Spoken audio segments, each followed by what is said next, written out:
Good morning. Good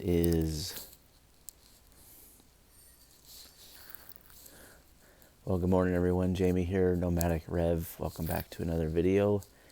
It is Monday, February 15th, about 7 o'clock in the morning. I've got my coffee. Do you have yours?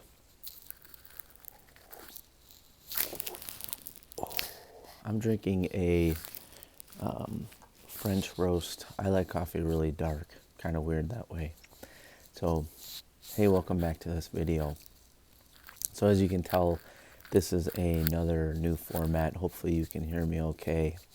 And with this really cold weather here and the inability to get out and camp in my van right now, I've been looking for just some unique ways to come and share with you all some videos. And the other thing that's come about from that is that, a lot of people on YouTube,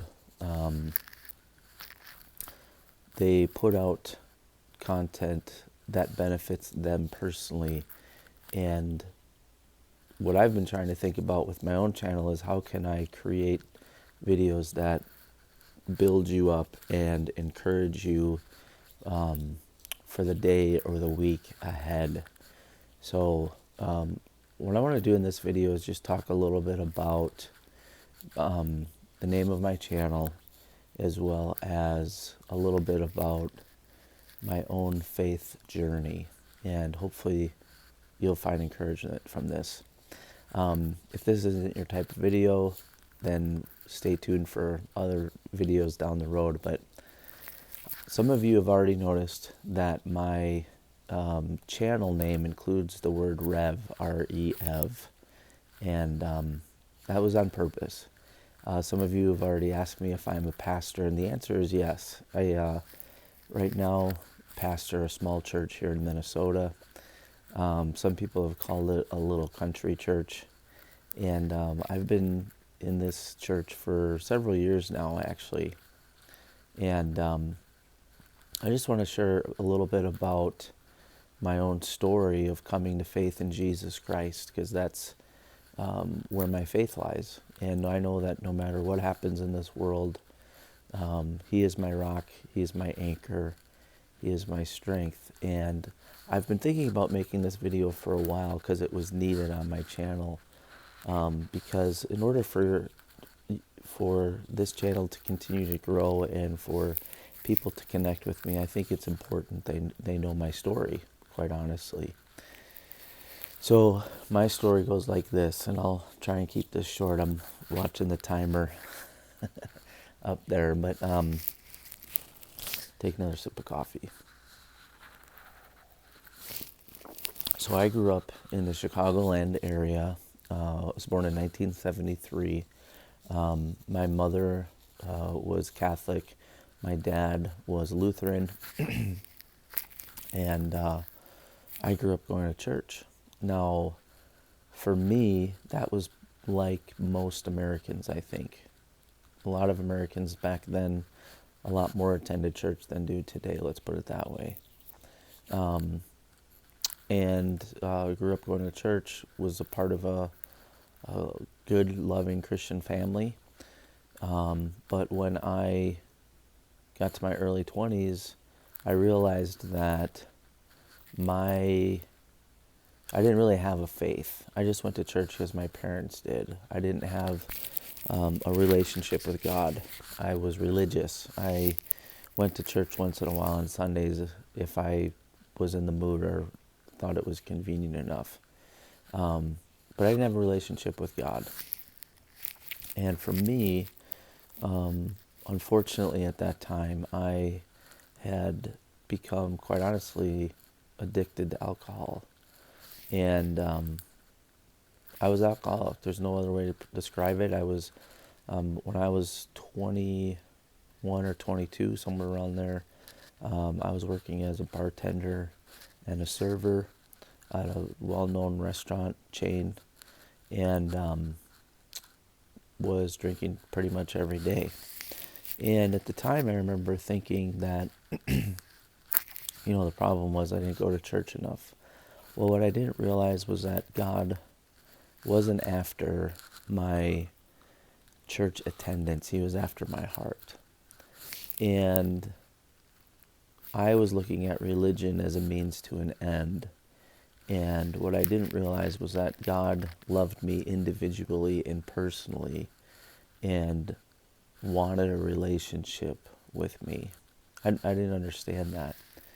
And I came to that realization when I was in 1996 through a series of different events.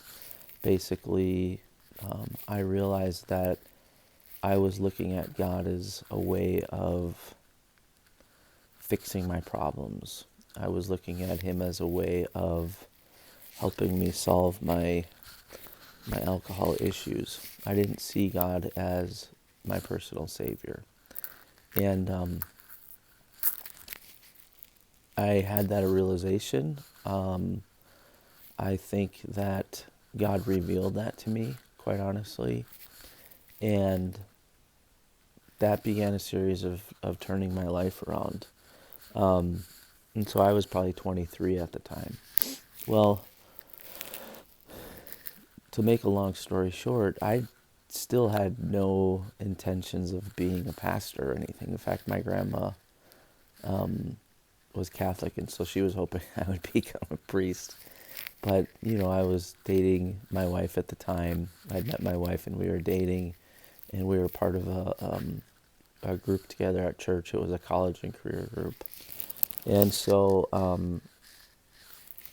what happened to me was we were part of this group, and I played guitar. Some of you have probably seen some of my videos where I play guitar.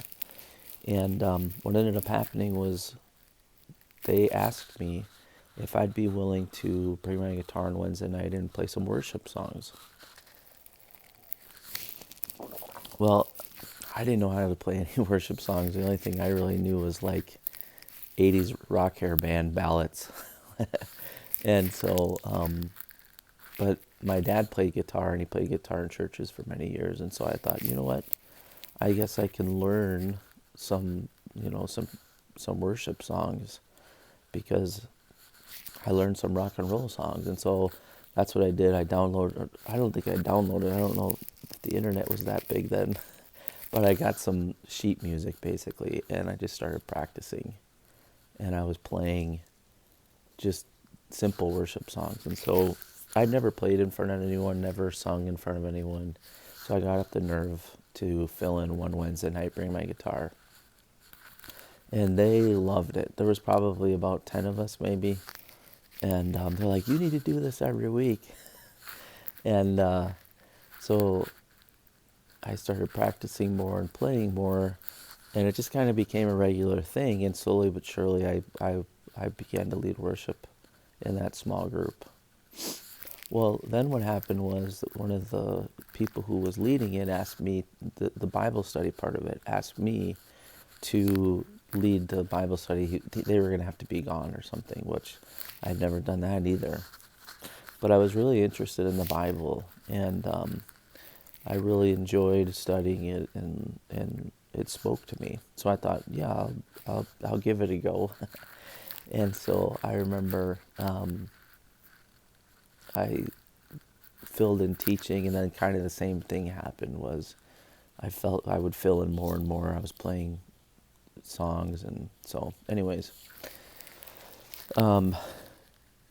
fast forward to 1997 now, and my church, this was in Kenosha, Wisconsin, there was something happening in Pensacola, Florida, and it was called a revival, and it was called the Brownsville Revival.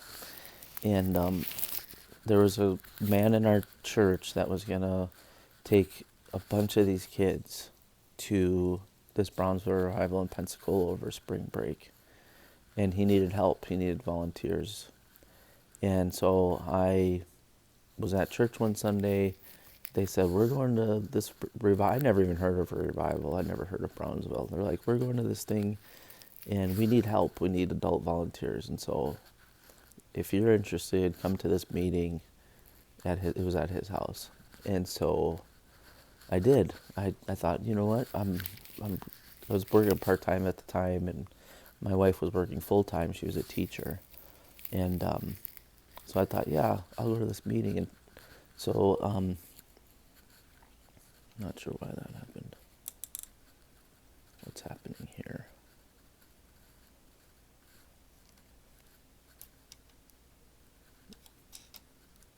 This is a new pod, or not, this is a new tripod.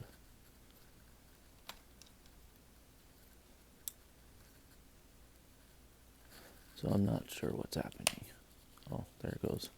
I didn't have it in right. Imagine that. All right. So I went to this meeting, and basically I signed up. I'm like, yeah, I'm all in. Well, we ended up bringing like 150 kids. I mean, it was crazy. And this revival that was happening in Pensacola, there was thousands of people coming to these church services every night, and it was a very powerful experience. A lot of the kids that we brought were touched by God, and it was very, very profound. Well, I found out at the time that there was a Bible school, that people went to the Bible school and all that sort of stuff, and so they were offering a Bible school as well. And so I came back, I talked to my wife, I said, I'm thinking about doing this, going to this Bible school. And so long story short, I ended up going there for 2 years. In between my first and second year, my wife and I got married. She moved to Florida with me. We got pregnant with our first son. And when I graduated, I didn't know what I was going to do. And so my wife had some connections to some churches here in Minnesota. And so we came up in the summer of '99, and I interviewed for a youth pastor position at a couple churches and ended up taking a job at one of them. I was there for 6.5 years, and then I've been at this church that I'm at now for 15 years almost. So this video's already gone longer than I thought it would, but I know some of you have left comments below or even asked if I'm a pastor, and long story short, that's what I'm trying to say. The answer is yes. I love what I get to do. I love just the people in my church. But I also love everything that I talk about in this channel. That genuinely is a part of who I am. In fact, my wife has a ongoing inside joke whenever she talks to people, and that says, eventually he wants to live in a van down by the river. But so we don't own a house. We don't own any property. I've never owned real estate. We're fortunate to live in what's called a parsonage here at the church. It's an older home that's we've had to put a lot of work into it over the years, but yeah. So that's just a little bit more about who I am. You may have other questions. You can leave me a comment below. I'm also going to create an email for my channel. And so my email, I'll be sharing that here in future videos. But yeah, so I'll probably be mixing in with some of my other videos, just some devotional encouragement for you guys. And if you have any questions, you can, or if you'd like me to cover a topic, you can leave it in the comment below. If you have questions, again, I'll be happy to ask them. So I'm going to end this video here because it's gotten pretty long, but I hope you guys have a great Monday. Stay warm and dry wherever you are. And if you haven't subscribed already, please do. And hit that like button. Thanks for watching.